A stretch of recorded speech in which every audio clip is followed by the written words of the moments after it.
கர்த்தருடைய பரிசுத்த நாமத்துக்கு மகிமை உண்டாட்டும். நம்முடைய வேத பாட கூட்டத்துக்காக வாசிக்க வேண்டிய வேத பகுதிகள் 1 கொரிந்தியர் 10ஆம் அதிகாரம் 13வது வசனத்தையும், மத்தேயு சுவிசேஷம் 3ஆம் அதிகாரம் 7வது வசனத்தையும் வாசிக்க கேட்போம். மனுஷருக்கு நேரிடுகிற சோதனையே அல்லாமல் வேறே சோதனை உங்களுக்கு நேரிடவில்லை. தேவன் உண்மையுள்ளவராயிருக்கிறார்.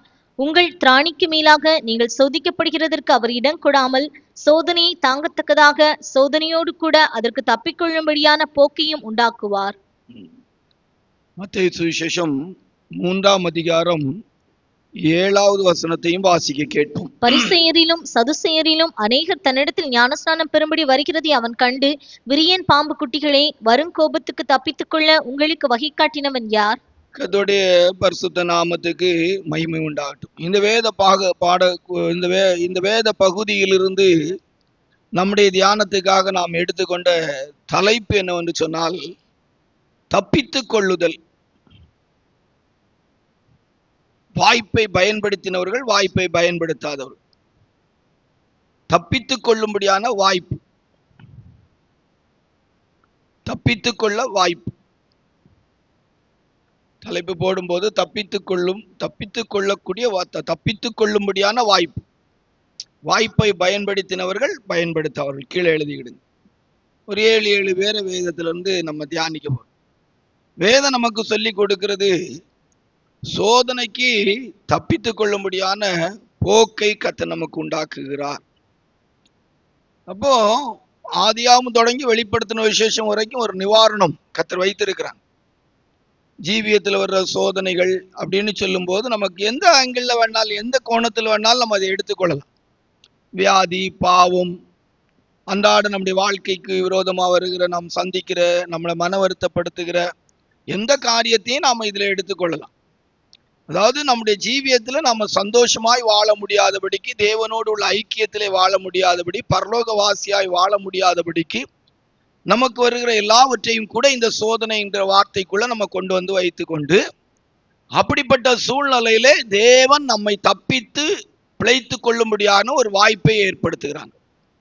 நாம் வாழ்கிற இந்த உலகத்துல யோபு பக்தன் சொல்றது போல, மனுஷனுக்கு குறிக்கப்பட்ட நாளளவும் போராட்டம் உண்டு. அந்த வார்த்தையும் இந்த சோதனை என்கிற வார்த்தைக்கு உட்பட்ட வார்த்தை தான். அப்ப நம்ம இப்படி முகவுரையா நிறைய காரியத்தை நம்ம சொல்லி சமயத்தை எடுக்காம, முதலாவது வாய்ப்பை பயன்படுத்தாமல் தோற்று போனவர்கள், அல்லது வாய்ப்பை தப்பித்துக் கொள்ள முடியாத வாய்ப்பை பயன்படுத்தாதவர்கள் ஒரு 7 பேர், வாய்ப்பு பயன்படுத்தி ஆசீர்வதிக்கப்பட்டவங்க ஒரு 7 பேர். வாய்ப்பை பயன்படுத்திக் கொள்ளுதல், வாய்ப்பை தப்பித்துக் கொள்ள வாய்ப்பை பயன்படுத்துதல். தப்பித்துக் கொள்ள வாய்ப்பை பயன்படுத்தாதவங்க, வாய்ப்பை பயன்படுத்தினவர்கள். சரியா? இப்ப முதலாவது வேதத்தில் வாசிக்கும் போது, தானியேலின் புஸ்தகம் 4ஆம் அதிகாரம் 27ல இருந்து வாசிப்போமானால், 27 வாசிட்டு 29, 30 வாசிப்போமான. வாசிங்க. ஆகையால் ராஜாவே, நான் சொல்லும் ஆலோசனையை நீர் அங்கீகரித்துக் கொண்டு நீதியை செய்து உமது பாவங்களையும் சிறுமியானவர்களுக்கு இறங்கி உமது அக்கிரமங்களையும் அகற்றிவிடும். அப்பொழுது உம்முடைய வாழ்வு நீடித்திருக்கலாம் என்றான். கர்த்தருடைய பரிசுத்த நாமத்துக்கு மகிமை உண்டாகட்டும். இங்க ஒரு தரிசனம் அவருக்கு உண்டாகி, அந்த தரிசனத்தினுடைய விளக்கத்தை தானியேல் சொல்லுகிறார். அந்த மரம் வெட்டப்படும், அது ஆண்டோடைய கிருபையினால அது அந்த அடிமரம் இருக்கும், அப்படியெல்லாம் காரியங்களை சொல்லிட்டு அவர் சொல்றார். இப்ப அந்த மரம் வெட்டப்படாம இருக்கிறதுக்கு ஒரு வாய்ப்பு இருக்கு. இந்த விதமான ஒரு நியாய தீர்ப்புக்கு தப்பிக்கிறதுக்கு ஒரு வாய்ப்பு இருக்கு அப்படிங்கிறத அவர் சொல்றார். அந்த அதிகாரத்தை நீங்க வீட்டுல போய் வாசித்து பார்த்தீங்கன்னா நல்லா. நம்ம இப்ப அதை முழுவதும் சொல்லி நம்ம பேச வேண்டிய அவசியம் இல்லை. நம்ம குறிக்கப்பட்ட அந்த வார்த்தைக்குள்ள இருக்கிற விளக்கத்துக்கு மட்டும் நம்ம போகும். இப்ப இந்த இடத்துல ஆண்டோடைய கிருபையினால மரம் வெட்டப்படும் அப்படிங்கிறத தீர்த்தமா தானியேல் சொல்லிவிட்டு, அல்லது அந்த சொப்பனம், அந்த தரிசனத்தினுடைய விளக்கமாய் சொல்லிவிட்டு, தப்பிக்கிறதுக்குள்ள வாய்ப்பை தான் நமக்கு வாசித்த வேத பகுதியில கேட்கிறோம். மறுபடியும் கூட அந்த வசனத்தை ஒருக்கா கூட வாசிங்க, இப்போ உங்களுக்கு நல்லா புரியும். வாசிங்க. ஆகையால் ராஜாவே, நான் சொல்லும் ஆலோசனையை நீர் அங்கீகரித்துக் கொண்டு நீதியை செய்து உமது பாவங்களையும் சிறுமியானவர்களுக்கு இறங்கி உமது அக்கிரமங்களையும் அகற்றிவிடும். அப்பொழுது உம்முடைய வாழ்வு நீடித்திருக்கலாம் என்றான். கர்த்தருடைய பரிசுத்த நாமத்துக்கு மகிமை உண்டாகட்டும். அப்போ இந்த மரம் வெட்டப்படாமல் இருக்கிறதற்கு என்ன வழி அப்படின்னா, ஆகையால் ராஜாவே, நாம் சொல்லும் ஆலோசனையை அங்கீகரித்துக் கொண்டு நீதியை செய்து உமது பாவங்களையும் உமது சிறுமையானவர்களுக்கு இறங்கி உமது அக்கிரமங்களை அகற்றிவிடும், அப்பொழுது உம்முடைய வாழ்வு நீடித்திருக்கலாம். ஆனா அவர் என்ன செய்தாரு? நல்ல ஒரு வாய்ப்பு இருந்தும் கூட, தப்பித்துக் கொள்வதற்கு ஒரு வாய்ப்பு இருந்தும் கூட, வேதத்துல வாசிக்கும் போது 29:30 வாசிக்கும் போது, வாசிங்க.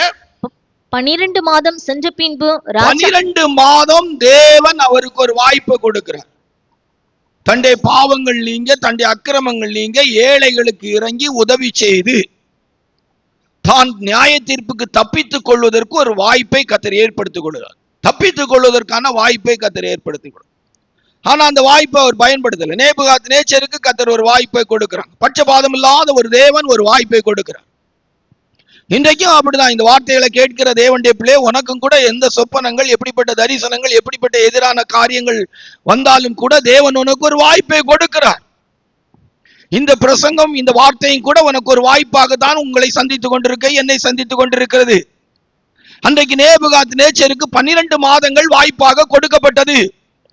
அந்த 12 மாதங்களுக்குள்ளாக அவர் தன்னுடைய வாழ்க்கையை சரிப்படுத்தி, தன்னுடைய ஜீவியத்தில் இருக்கிற பாவங்கள், குற்றங்கள், குறைவுகளுக்காக மனஸ்தாபப்பட்டு, தன்னுடைய அக்கிரமங்களாகிய ஏழைக்கு இறங்குகிற அனுபவத்தை விட்டதான காரியத்தை மறுபடியும் அந்த ஏழைகளுக்கு இறங்கி செய்ய வேண்டிய தான தர்மங்களை செய்து, ஏழைகளுக்கு தான் செய்ய வேண்டிய காரியங்களை செய்து, தன்னுடைய வாழ்க்கையில் இருக்கிற அக்கிரமங்களை விலக்கி தேவனுக்கு முன்பாக ஒரு மனத்தாழ்மையின் அனுபவத்துக்கு வந்திருந்தால் அன்றைக்கு தப்பித்து இருந்திருக்கலாம். என்ன நடந்தது? 30வது வசனத்திலே 12 மாதங்கள் சென்ற போது, வாசிங்க. 12 மாதம் சென்ற பின்பு ராஜா பாபிலோன் ராஜ்யத்தின் அரமனை மேல் உலாவிக் கொண்டிருக்கும் போது, இது என் வல்லமையின் பராக்கிரமத்தினால், இது என் வல்லமையின் பராக்கிரமத்தினால், என் மகிமை பிரதாபத்துக்கென்று, என் மகிமை பிரதாபத்துக்கென்று ராஜ்யத்துக்கு அரமனையாக நான் கட்டின மகாபாபிலோன் அல்லவா என்று சொன்னார். வாசிங்க, அடுத்த வசனத்தை வாசிங்க. இந்த வார்த்தை ராஜாவின் வாயில் இருக்கும் போதே, இந்த வார்த்தை ராஜாவின் வாயில் இருக்கும் போதே வானத்திலிருந்து ஒரு சத்தம் உண்டாகி, ராஜாவாகிய நேபுகாத்நேச்சாரே, ராஜ்யபாரம் உன்னை விட்டு நீங்கிட்டு. போதும். வாய்ப்பை பயன்படுத்ததுனால இந்த வார்த்தை வாயில் இருக்கும் போதே, உபாகமத்தில் வாசிக்கும் போது 8ஆம் அதிகாரம் 17வது வசனத்துல வாசித்தால், உபாகமம் 8:17 வாசித்தால், வாசிங்க. என் சாமர்த்தியமும் என் கைபலனும், என் சாமர்த்தியமும் என் கைபலனும் இந்த ஐஸ்வரியத்தை எனக்கு சம்பாதித்தது என்று நீ உன் இருதயத்தில் சொல்லிக் கொள்ளாமலும் இருக்க எச்சரிக்கையாயிருந்து. அப்போ வாய்ப்பை தவறவிட்டவர்கள், தப்பித்துக் கொள்ளும்படியான வாய்ப்பை தவறவிட்டதுல முதல்ல நேபுகாத்நேச்சர்.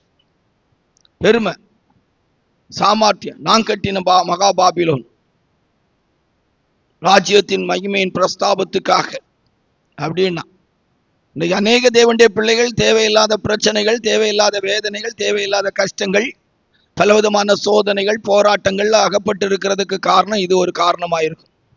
தேவன் அவர்கள் தங்களை தாழ்த்தி ஆண்டோடைய கிருபையினாலே தங்களை சுத்திகரித்து ஒரு ஆவிக்குரிய தெய்வ பிள்ளைகளாய் தங்களை மாற்றிக்கொள்வதற்கு தேவன் கொடுத்த சமயங்களை வீணாக்கினதினால் இன்றைக்கு மனுஷனிலிருந்து தள்ளப்படுவாய் என்று சொன்னது போல, அன்றைக்கு நேபுகாத்நேச்சருக்கு நடந்தது போல மனுஷனிலிருந்து தள்ளப்பட்டு வைக்கோல் தின்னுகிறவனாக, அவனுடைய நகங்கள் எல்லாம் வளர்ந்து பனியிலே நனைகிறவனாக, அரண்மனை வாழ்க்கையற்றவனாய் மாற்றப்பட்டது போல இன்றைக்கும் அநேகருடைய வாழ்க்கையிலே எத்தனையோ விதமான ஆசீர்வாதத்தை இழந்ததற்கு காரணம் இந்த நேபுகாத்நேச்சருடைய வாழ்க்கையின் அனுபவமாயிருக்கலாம், இருக்கும். ஆகையினால் இந்த மாலை வேளையிலும் கர்த்தர் உங்களுக்கு ஒருவேளை இந்த வார்த்தையின் மூலமாக உங்களுடைய வாழ்க்கையின் பெருமை, உங்களுடைய வாழ்க்கையின் நான் என்னுங்கிற வார்த்தையின் அனுபவத்திலே நீங்கள் வீழ்ச்சி அடையாதபடிக்கு கர்த்தர் தருகிற இந்த நாட்களிலே தாழ்மையோடு கூட, நான் என் சாமர்த்தியம், என் கையின் பலன், நான் சம்பாதிச்சது அப்படின்னு சொல்லவே கூடாது. ஆண்டவருடைய கிருபை, கர்த்தருடைய பரிசுத்த நாமத்தை மகிமைப்படட்டும். அப்ப தப்பித்துக் கொள்ள வாய்ப்பு இருந்தும் அதை இழந்ததிலே முதலாவது நேபுகாத்நேச்சர் தன்னுடைய பெருமையினால் 12 மாதங்கள் அவனுக்கு வாய்ப்பாக நல்ல ஒரு தெய்வ மனுஷனாகிய தானியேலின் மூலமாக அவருக்கு ஆலோசனை கொடுக்கப்பட்ட பிற்பாடும் அதை ஏற்று தன்னை தாழ்த்தி தன்மேல் வர இந்த நியாய தீர்ப்புக்கு தப்பித்துக் கொள்ள வழியை அவன் சரிப்படுத்திக் கொள்ளவில்லை, வழியை தெரிந்து கொள்ளவில்லை. கர்த்தருடைய பரிசுத்த நாமத்தை மகிமைப்படட்டும்.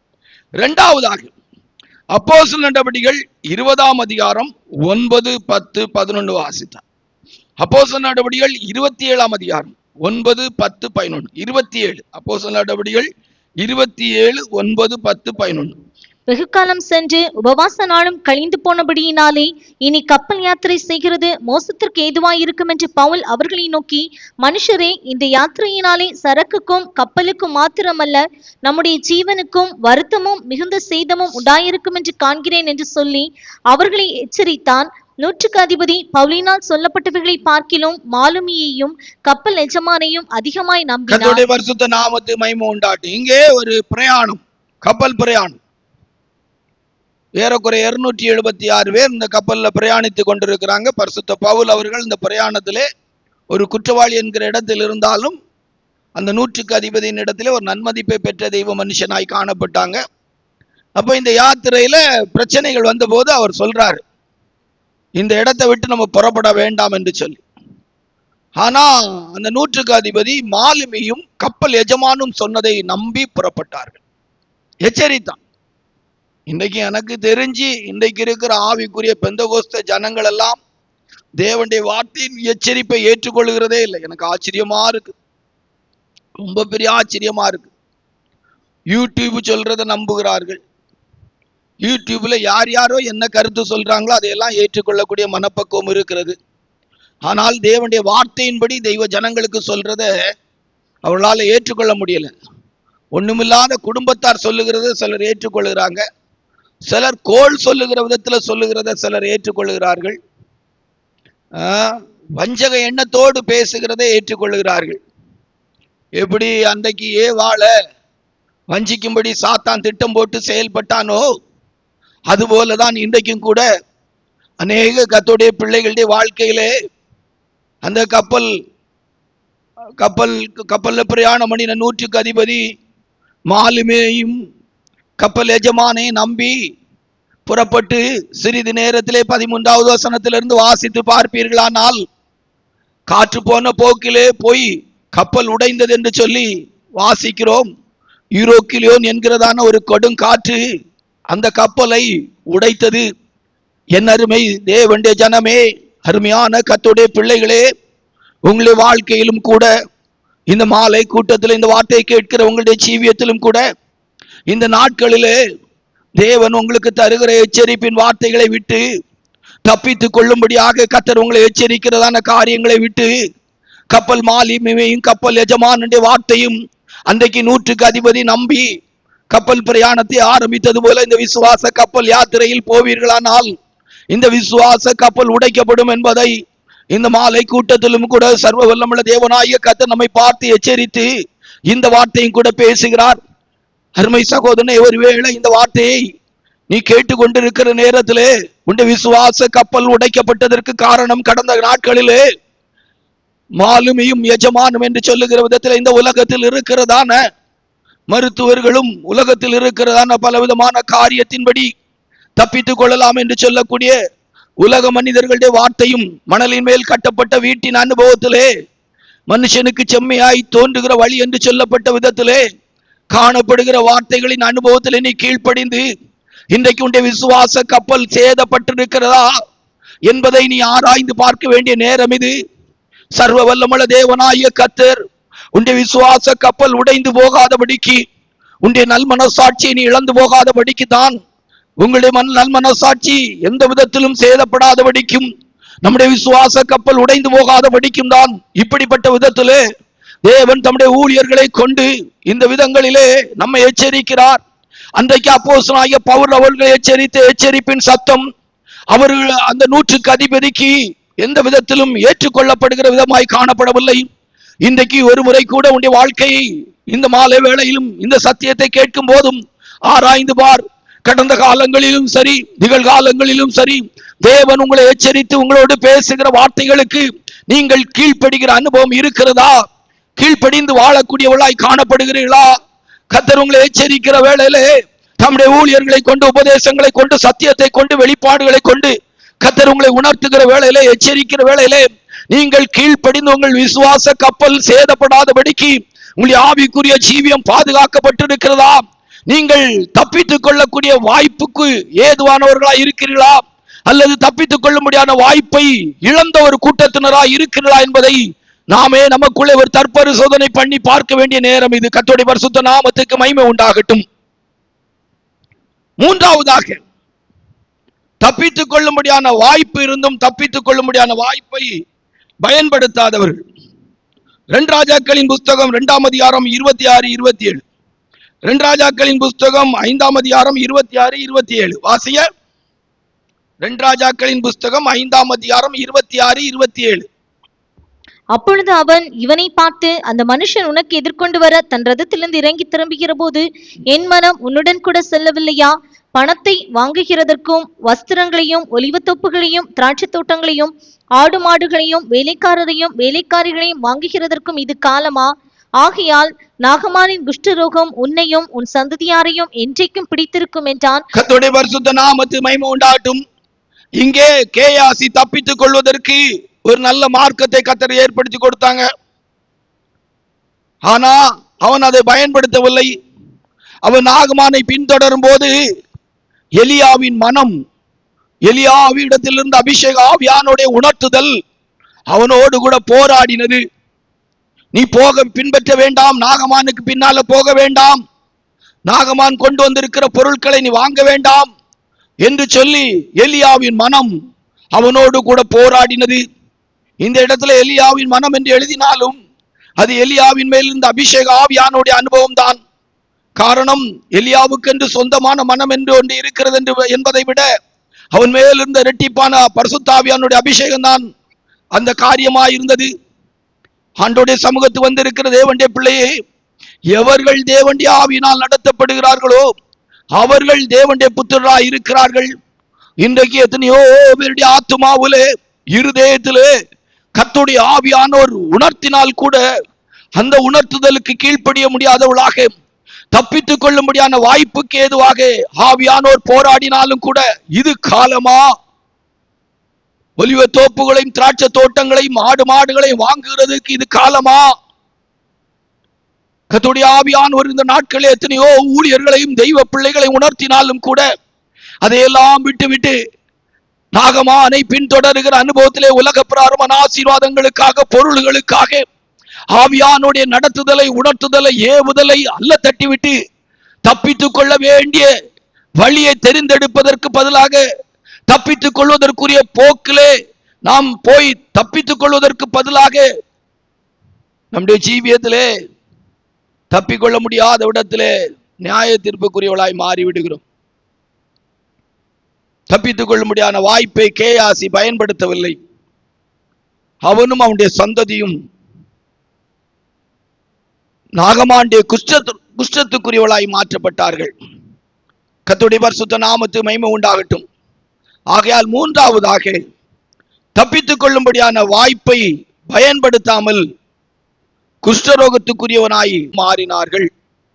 இந்த மாலை வேளையிலும் தெய்வ பிள்ளைகளும் தெய்வ ஊழியர்களும் இந்த வார்த்தையை கேட்கிற ஒவ்வொருவரும் இந்த நாட்களிலே என் மனம் உன்னோடு செல்லவில்லையா என்று சொன்னது போல ஆவியானோ நம்மை உணர்த்தும் போது, ஏவும் போது நம்முடைய ஜீவியத்திலே கீழ்ப்படிந்து தப்பித்துக் கொள்வோமாக. நாலாவதாக வேதத்தில் வாசிக்கும் போது எண்ணாகமம் 22ஆம் அதிகாரம் 15 - 19 வரைக்கும் வாசித்தால், எண்ணாகமம் 22:12 வாசி. எண்ணாகமம் 22:12 வாசி. அதற்கு தேவன் பிலேயாமை நோக்கி, நீ அவர்களோட போக வேண்டாம். பிலேயாமை, பாலாக் இஸ்ரவேல் ஜனத்தை சபிக்கும்படியாக அழைத்த போது தேவனாகிய கர்த்தர் பிலேயாமிடத்திலே சொல்லுகிறார், நீ போக வேண்டாம், நீ போக வேண்டாம் அப்படின்னு ஆண்டவராகிய தேவன் சொல்றாங்க. பிலேயாம் அதை கேட்டு பாலாக்கின் இடத்துல பாலாக்கின் ஆட்கள்கிட்ட சொல்லுறான். அவன் அந்த ஆட்கள்லாம் பாலாக்கின் இடத்துல போய் சொல்லிட்டு மறுபடி 15வது வசனத்துல ரிட்டன் மறுபடியும் திரும்பி வர்றாங்க. வாசிங்க. பாலாக் மறுபடியும் அவர்களிலும் கனவான்களான அதிக பிரபுக்களை அனுப்பினான். அவர்கள் பிலேயாமிடத்தில் போய் அவனை நோக்கி, சிப்போரின் குமாரனாகிய பாலாக் எங்களை அனுப்பி, நீர் என்னிடத்தில் வருகிறதற்கு தடைப்பட வேண்டாம், உம்மை மிகவும் கனம் பண்ணுவேன், நீர் சொல்வதையெல்லாம் செய்வேன், நீர் வந்து எனக்கு. இப்ப 20வது வசனத்துல இரவிலே தேவன் 19வது வசனத்துல நான் மறுபடி போவேங்கிற ஆண்டவர் சொல்றாங்க. நீ போ. வாசிக்க 19வது வசனத்தை. ஆகிலும் கர்த்தர் இனிமேல் எனக்கு என்ன சொல்வார் என்பதை நான் அறியும்படிக்கு நீங்களும் தேவனாகிய கர்த்தர் முதலே சொல்லிட்டாங்க, நீ போகாத, நீ போகாத. தேவனே சொன்னாங்க, பிள்ளையாம் நீ போகாத, பிள்ளையாம் நீ போகாத.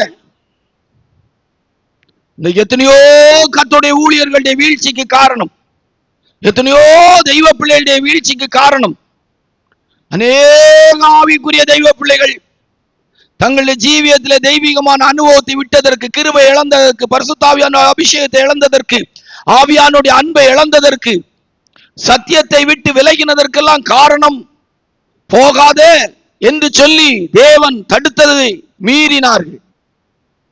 தேவன் தடுத்த அனுபவத்தை மீறினதுதான் அதற்கு காரணமாய் காணப்படுகிறது. அப்ப இந்த இடத்துல வரும்போது பிழையாம கர்த்தர் தடுத்தாங்க. ஆனா அவன் மறுபடியும் போன போது 20வது வசனத்துல நம்முடைய தேவனாகிய கர்த்தர் போ அப்படிங்கிறாங்க. வாசிங்க.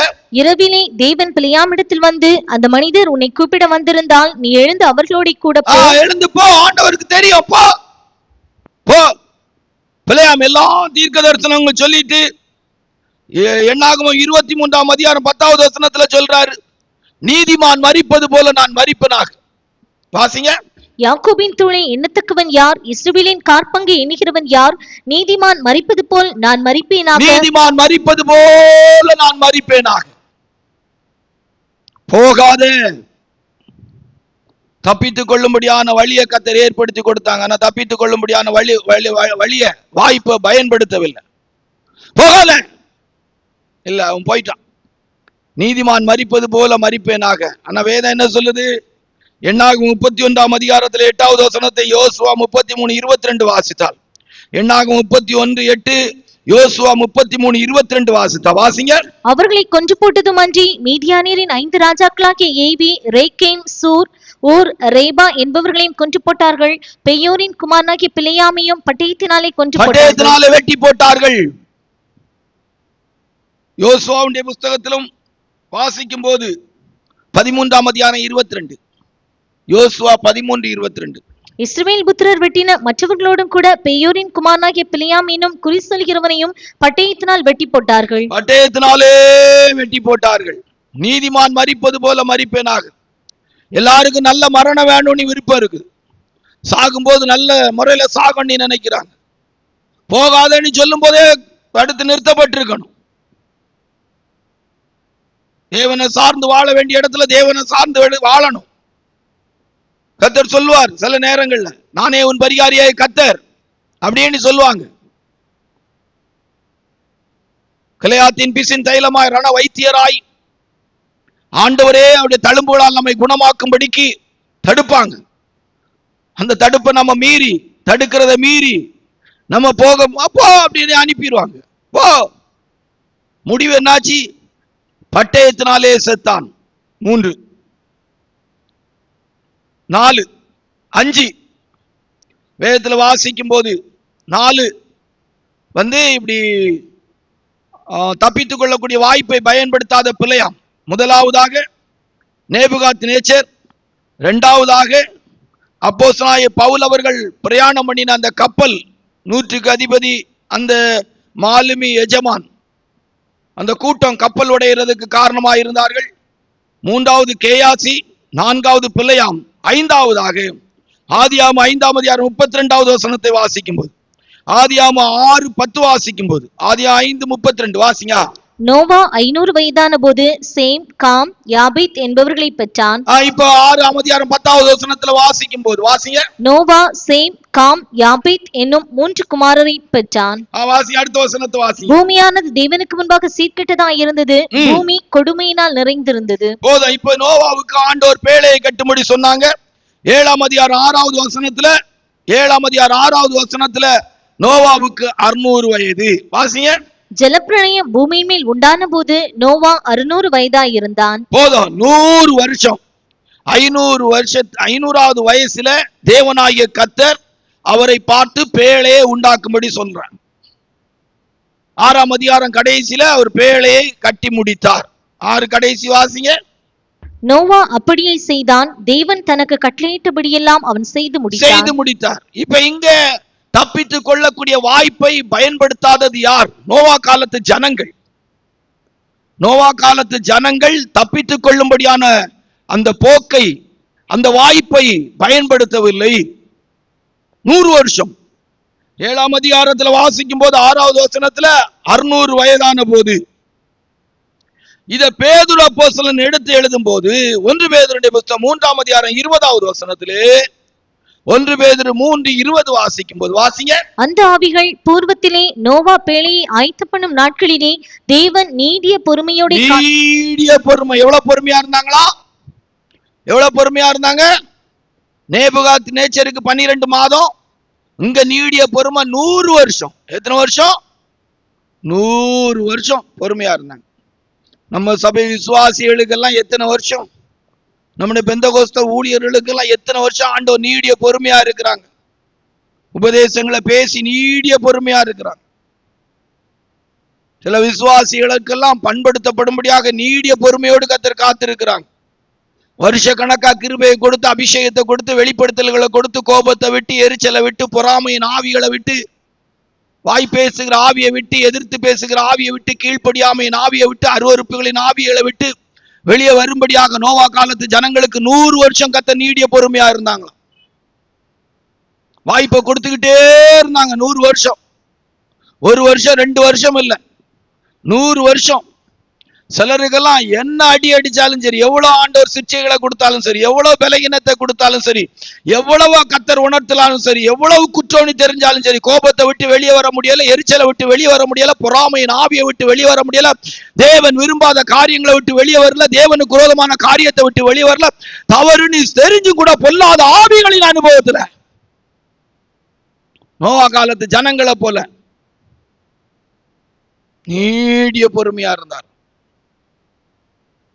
2ஆம் அதிகாரத்துல வாசிக்கும் போது 2 பேதுரு 2ஆம் அதிகாரத்துல வாசிக்கும் போது 5வது வசனத்துல வாசிக்கிறோம், நோவா நீதியை பிரசங்கித்தார். வாசிங்க. பூர்வ உலகத்தையும் தப்ப விடாமல் நீதியை பிரசங்கித்தவனாகிய நோவா முதலான 8 பேரை காப்பாற்றி நீதியை பிரசங்கித்தார். எதை பிரசங்கித்தார்? நீதியை பிரசங்கித்தார். தற்காலத்தில் காணாதவளை குறித்து தேவ எச்சரிப்பை பெற்று அந்த ஜனங்களுக்கு தப்பிக்கிறதுக்கு 100 வருஷம் ஒரு வாய்ப்பு இருந்துச்சு. 100 வருஷத்துல அவங்க மனம் திரும்பி இருக்கலாம், தேவனுடைய பட்சமாய் கிட்டி சேர்ந்து இருக்கலாம். 100 வருஷம் வாய்ப்பு கொடுத்து கூட திருந்தல.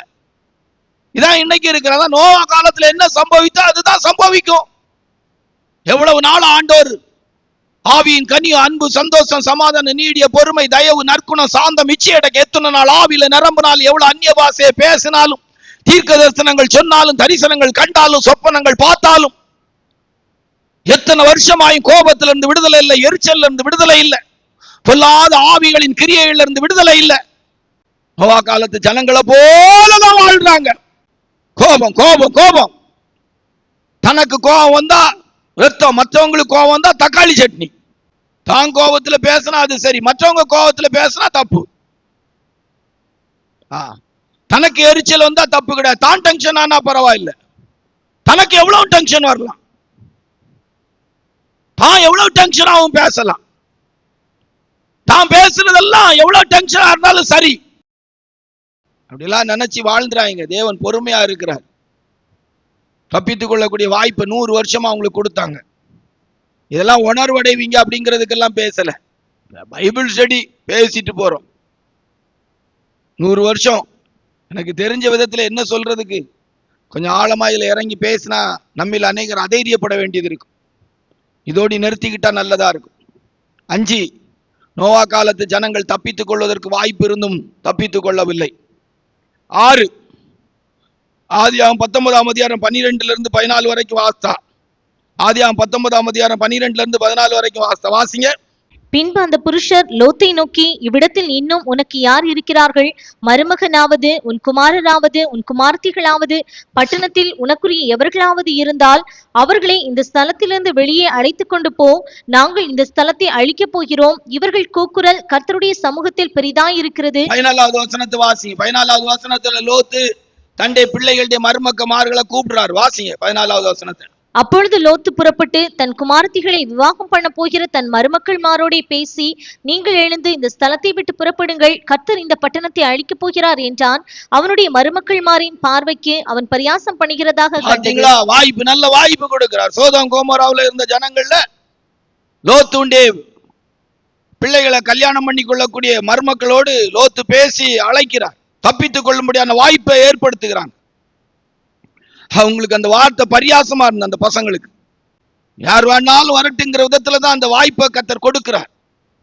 அன்றைக்கு லோத்தோடு ஒரு 100 பேர் புறப்பட்டு வந்திருந்தாலும் சரி, 1000 பேர் புறப்பட்டு வந்திருந்தாலும் சரி, அன்றைக்கு பாதுகாக்கப்பட்டிருப்பார்கள். அந்த 2 மருமக்களும் வரல, பரியாசமா நினைச்சாங்க. லோத்து பேசுறது அவளுக்கு பரியாசமா இருந்துச்சு. இன்றைக்கும் கூட உண்மையா சொல்ல போனா நம்முடைய பிரசங்கங்கள்லாம் சிலருக்கு பரியாசமா இருக்கு. எவ்வளவு சொல்லி சிலருக்கெல்லாம் அந்த உணர்வே இல்லை, பரியாசமாய் தான் நினைக்கிறாங்க. என்ன நடந்தது? என்ன? ஆதியாகமம் 19ஆம் அதிகாரம் 24, 25 வாசிக்கும் போது வாசிங்க. அப்பொழுது கர்த்தர் சோதோமின் மேலும் கொமோராவின் மேலும் கர்த்தராலே வானத்திலிருந்து கந்தகத்தையும் அக்னியையும் வருஷிக்க பண்ணி அந்த பட்டணங்களையும் அந்த சமபூமி அனைத்தையும் அந்த பட்டணங்களின் எல்லா குடிகளையும் பூமியின் பயிரையும் அழித்து போட்டார்.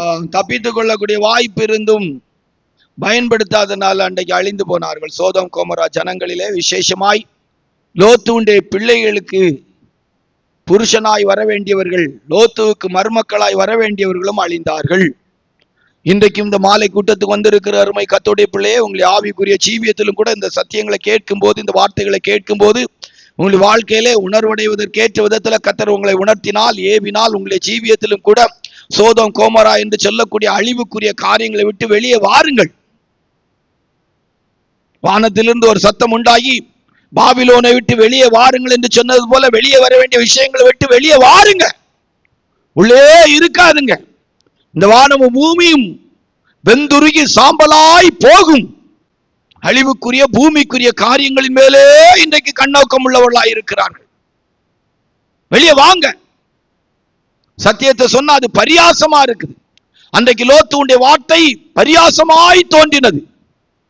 இன்றைக்கு அப்படிதான் இருக்கிறது. ஆண்டவர் வருகிறார், கர்த்தருடைய வருகைக்கு போகணும், அல்லது செத்தா பரலோகத்து போகணும், சியோனா எருசலேமாய் கர்த்தருடைய வருகைக்கு ஏதுவாய் நம்முடைய ஜீவியம் முடிக்கப்படணும் என்று சொன்னால் அது பரியாசமாய் இருக்கிறது.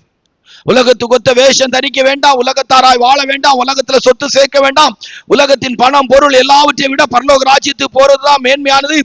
மனுஷன் உலகம் முழுவதும் ஆதாயப்படுத்தி கொண்டாலும் தன் ஆத்மாவை நஷ்டப்படுத்தினால் அவனுக்கு லாபம் என்ன என்று சொல்லி ஆத்மாவையும் மீட்பையும் குறித்து சொன்னால் சிலருக்கு பரியாசமாக இருக்கிறது. ஊழியர்களுக்கே பரியாசமா இருக்கு. இந்த காலத்துல இப்படி ஒரு ஊழியக்காரங்க இருக்கிறாங்க, இப்படி ஊழியக்காரங்க எல்லாம் இருக்கிறாங்க, இப்படி ஒரு பிரசங்கம் இருக்குவா? இது தேவையா? லோத்துடைய வார்த்தை அவளுக்கு பரியாசமா இருந்தது. 7 வெளிப்படுத்தின விசேஷம் 16ஆம் அதிகாரம் 9, 11. வெளிப்படுத்தின விசேஷம் 9ஆம் அதிகாரம் 20, 21 வாசித்தாள். வெளிப்படுத்தின விசேஷம் 16ஆம் அதிகாரம் 9, 11. வெளிப்படுத்தல் 9ஆம் அதிகாரம் 20, 21 வாசித்துட்டு 1 ராஜாக்களின் புஸ்தகம் 11ஆம் அதிகாரத்தை கடந்து வருவோமானால் வாசிங்க.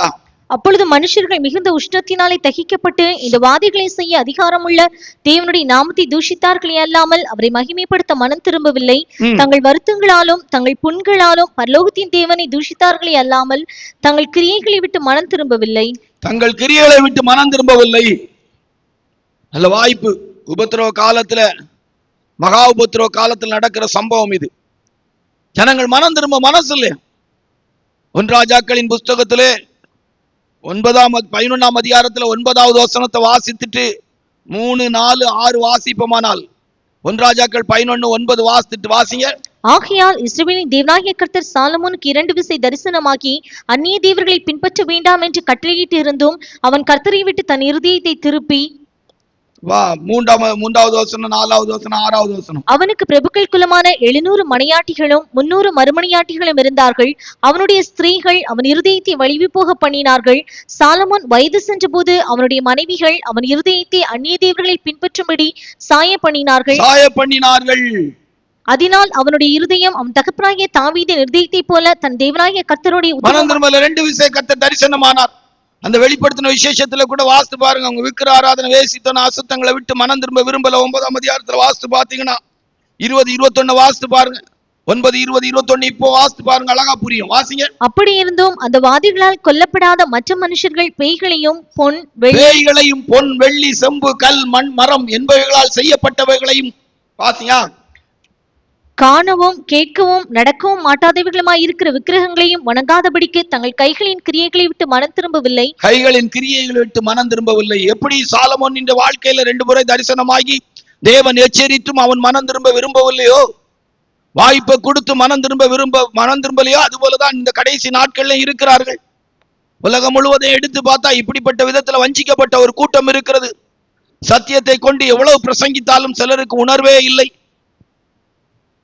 ஒன்றுமில்லாதவைகளிடத்துல போய், கல்லு மண்ணுமான அனுபவங்களில் உள்ளவைகளிடத்தில் போய் தெய்வம் என்று நிற்கக்கூடிய இடம் இருக்கு. நாங்கள் ஒரு காலத்துல அப்படி நின்றோம். ரோமன் கத்தோலிக்க அனுபவத்துல இருந்த போது நாங்கள் அப்படி இருந்தோம். எங்களுக்கு அதை பற்றி சொன்னா எங்களுக்கு ரொம்ப ஆத்திரம் வந்திருக்கிறது. ஆனா தேவனாய் கண்களை திறந்தாங்க. கர்த்தருடைய பரிசுத்த நாமத்து மகிமை உண்டாகட்டும். 7வதாக, மகா உபத்திரவ காலத்து ஜனங்கள் சாலமோன் போன்றவர்களுக்கு, உலகத்தின் பாவங்களும் உலகத்தின் பாவ இன்பங்களுக்கு உட்பட்ட ஜனங்களுக்கு தேவன் வாய்ப்பை ஏற்படுத்தி கொடுத்தாலும் மனம் திரும்ப விரும்பவில்லை. வானத்தின் கீழே பூமியிலே மனுஷ ஜாதிக்குள்ளே ரட்சிப்படைவதற்கு ஏசப்பாவின் நாமமே அல்லாமல் வேறொரு நாமம் கொடுக்கப்படவில்லை. இமய முதல் குமரி வரைக்கும் ஒரு மனிதன் புண்ணிய ஸ்தலங்களை நாடி தேடி ஓடினாலும் ஏசப்பாவின் மூலம்தான் ஒரு மனிதனுக்கு ரட்சிப்பு உண்டாகிறது. இவ்வளவு பெரிதான ரட்சிப்பை குறித்து கவலையற்று இருப்போமானால் தண்டனைக்கு தப்பித்துக் கொள்வது எப்படி என்று எழுதப்பட்டிருக்கிறது. லூக்கா சுவிசேஷம் 7ஆம் அதிகாரம் 30வது வசனத்திலே தங்களுக்கு கேடு உண்டாகும்படி தேவனுடைய ஆலோசனையை தள்ளிவிட்டார்கள் என்று எழுதப்பட்டிருக்கிறது. வாசியுங்கள். பரிசேயரும் நியாயசாஸ்திரிகளுமோ அவனாலே ஞானஸ்நானம் பெறாமல் தங்களுக்கு கேடுண்டாக தேவனுடைய ஆலோசனையை தள்ளிவிட்டார்கள். இன்றைக்கு உண்மையான மனம் திரும்புதல் இல்லை, உண்மையான தெய்வ பயம் இல்லை, உண்மையாய் பாவத்தை விட்டு விலக வேண்டும் என்கிற எண்ணத்தோடு பாவத்தை விட்டு விலகிற வாழ்க்கை இல்லை. ஆனால் தேவனோ ஒவ்வொரு முறையும், ஒவ்வொரு நாளும், ஒவ்வொரு சமயங்களிலும் தாம் நேசிக்கிற தம்முடைய ஊழியர்களுக்கும் தம்முடைய ஜனங்களுக்கும் இந்த தேசவாசிகளுக்கும் பாவத்தை விட்டு மனம் திரும்பபடியாய் சின்ன சின்ன சிக்ஷைகளையும் தண்டனைகளையும் அனுப்பி மனிதன் மனம் திரும்பி விட மாட்டானா என்று சொல்லி தடவியாயிலும் கண்டுபிடிக்கும்படியாக அன்றைக்கு சாலமோனுக்கு 2 முறை தரிசனமாகி கர்த்தர் இடைப்பட்டது போல இன்றைக்கும் எப்படியா ஆயிலும் மனிதர்கள் தடவியாயிலும் தன்னை கண்டுகொள்ள மாட்டார்களா என்கிற விதத்திலே மனிதர்களை தேவன் சந்தித்துக் கொண்டே இருக்கிறார். ஆனால் மனிதர்களோ மனம் திரும்புவதற்கு மனமற்றவர்களாய் காணப்படுகிறார்கள். தப்பித்துக் கொள்ளும்படியான வாய்ப்பு இருந்தும் தப்பித்துக் கொள்ளாத ஒரு 7 பேர். 1 நேபுகாத்நேச்சர், 2 அப்போஸ்தலனாகிய பவுல் அவர்கள் பிரயாணம் பண்ணின கப்பல், அந்த 100க்கு அதிபதி மாலுமியையும் எஜமானையும் அவனுடைய வார்த்தைகளையும் நம்பி புறப்பட்டது. கேயாசி, எலிசாவின் ஆவி அவனோடு போராடியும் கூட, அவனோடு உணர்த்தியும் கூட அவன் வாழ்க்கையிலே தப்பித்துக் கொள்ளும்படியான வாய்ப்பை அவன் தெரிந்து கொள்ளவில்லை. தப்பித்துக் கொள்ளும்படியான வழியிலே அவன் போக விரும்பவில்லை.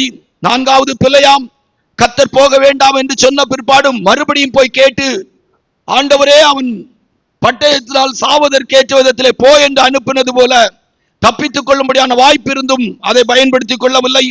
5 நோவா காலத்து ஜனங்கள் 100 வருஷம் கர்த்தர் நீடிய பொறுமையோடு கூட இருந்த அந்த ஜனத்தை பாதுகாக்க விரும்பியும் அந்த ஜனங்கள் அழிந்து போகிறவர்களாய் காணப்பட்டார்கள்.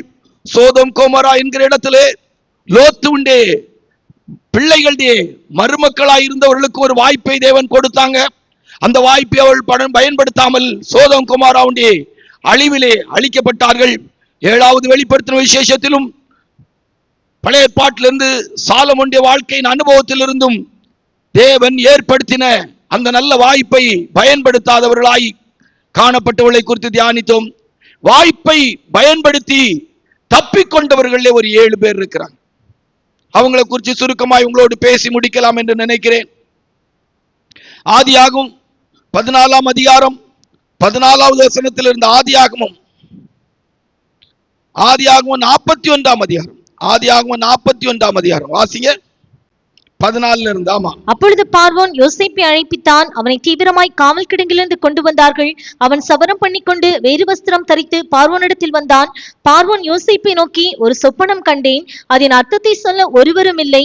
நீ ஒரு சொப்பனத்தை கேட்டால் அதன் அர்த்தத்தை சொல்லுவாய் என்று உன்னை குறித்து நான் கேள்விப்பட்டேன் என்றான்.